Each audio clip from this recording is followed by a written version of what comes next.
వ్యవసాయ బావిలో పడ్డ కారు నలుగురు మృతి. ఇక్కడ ఏదో మన సిద్దిపేట దగ్గర అయింది. ఒకే కుటుంబానికి చెందిన ఇద్దరు చిన్నారులు సహా భార్యాభర్తలు మరణం. సిద్దిపేట జిల్లా అప్పనపల్లిలో ఈ ఘటన జరిగింది. సిద్దిపేట జిల్లాలో ఘోర ప్రమాదం జరిగింది. బంధువుల ఇంటికి వెళ్లి తిరిగి వస్తుండగా ఒకే కుటుంబానికి చెందిన నలుగురు కారు ప్రమాదంలో మృతి చెందారు. పోలీసుల కథనం ప్రకారం సిద్దిపేట జిల్లా దుబ్బాక మండలం బలవంతాపూర్ గ్రామానికి చెందిన దండుగుల రాజు భార్య భాగ్య పిల్లలు నిహార్షు షాన్వికతో కలిసి సిద్దిపేటలో ఓ కార్యక్రమానికి వచ్చేలట. బుధవారం రాత్రి 9 గంటల సమయంలో తిరిగి స్వగ్రామానికి బయలుదేరారు. రాత్రి 11 గంటలైనా రాజు ఇంటికి రాకపోవడంతో కుటుంబ సభ్యులు ఆందోళన చెందారు.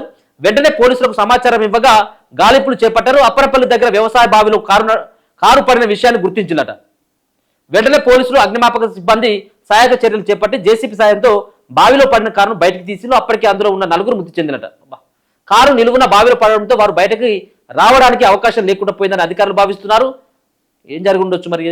అది మరి రాత్రిపూట కదా, రాత్రిపూట అయిపోయింది, రాత్రి 9 అయిపోయింది కాబట్టి మరి ఎదురుగా వచ్చినటువంటి వెహికల్స్ ఏవైతుంటే మరి ఆ లైట్ వెలుతురుకి మరి ముందున్నటువంటి రోడ్డు కనపడలేదా, లేకపోతే పక్కన ఉన్నటువంటి బావి కనపడలేదా తెలియదు. కానీ పాపం ఒకటే కుటుంబం, ఆ కుటుంబం అంతా కూడా ఏదో కార్యక్రమానికి వెళ్ళట. తిరిగి ప్రయాణంలో జరిగినటువంటి ఘటన. పాపం వ్యవసాయ బావిలో పడ్డ కారు నలుగురు మృతి. ఇక్కడ ఏదో మన సిద్దిపేట దగ్గర అయింది. ఒకే కుటుంబానికి చెందిన ఇద్దరు చిన్నారులు సహా భార్యాభర్తలు మరణం. సిద్దిపేట జిల్లా అప్పనపల్లిలో ఈ ఘటన జరిగింది. సిద్దిపేట జిల్లాలో ఘోర ప్రమాదం జరిగింది. బంధువుల ఇంటికి వెళ్లి తిరిగి వస్తుండగా ఒకే కుటుంబానికి చెందిన నలుగురు కారు ప్రమాదంలో మృతి చెందారు. పోలీసుల కథనం ప్రకారం సిద్దిపేట జిల్లా దుబ్బాక మండలం బలవంతాపూర్ గ్రామానికి చెందిన దండుగుల రాజు భార్య భాగ్య పిల్లలు నిహార్షు షాన్వికతో కలిసి సిద్దిపేటలో ఓ కార్యక్రమానికి వచ్చేలట.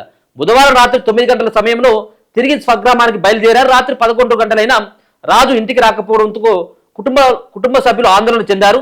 వెంటనే పోలీసులకు సమాచారం ఇవ్వగా గాలింపులు చేపట్టారు. అప్పనపల్లి దగ్గర వ్యవసాయ బావిలో కారు పడిన విషయాన్ని గుర్తించినట. వెంటనే పోలీసులు అగ్నిమాపక సిబ్బంది సహాయక చర్యలు చేపట్టి జేసీబీ సాయంతో బావిలో పడిన కారును బయటకు తీసి అప్పటికే అందులో ఉన్న నలుగురు మృతి చెందినట. కారు నిలువున బావిలో పడడంతో వారు బయటకి రావడానికి అవకాశం లేకుండా పోయిందని అధికారులు భావిస్తున్నారు. ఏం జరిగి ఉండొచ్చు మరి?